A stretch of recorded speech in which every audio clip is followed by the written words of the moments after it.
प्रभाग क्रमांक 9 मधील महालक्ष्मी मंदिर, WIT कॉलेज ते अक्कलकोट रोडवरील शांती चौक हा मार्ग वाहतुकीच्या दृष्टीने अत्यंत गजबजलेला असून या मार्गावर वाहनांचा वाढता वेग नागरिकांसाठी धोकादायक ठरत होता. वारंवार घडणाऱ्या अपघातांच्या पार्श्वभूमीवर अखेर या ठिकाणी स्पीड ब्रेकर बसवण्यात आले असून नागरिक आणि विद्यार्थ्यांनी समाधान व्यक्त केले आहे. या मार्गावरून दररोज कॉलेजचे विद्यार्थी, नागरिक आणि वाहनांची मोठी वर्दळ असते. मात्र गतिरोधक नसल्यामुळे वाहन चालक सुसाट वेगाने वाहने चालवत असल्याने छोटे मोठे अपघात घडत होते.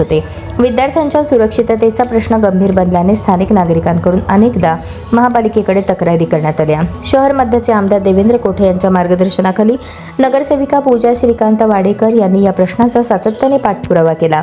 त्यांच्या प्रयत्नांना अखेर यश मिळाले असून संबंधित ठिकाणी शास्त्रोक्त पद्धतीने स्पीड ब्रेकर बसवण्याचे काम पूर्ण करण्यात आले. या कामामुळे परिसरातील नागरिक, पालक आणि विद्यार्थ्यांकडून समाधान व्यक्त करण्यात येत असून भविष्यात अशा अपघातांना आळा बसण्यास मदत होणार असल्याची भावना व्यक्त केली जात आहे.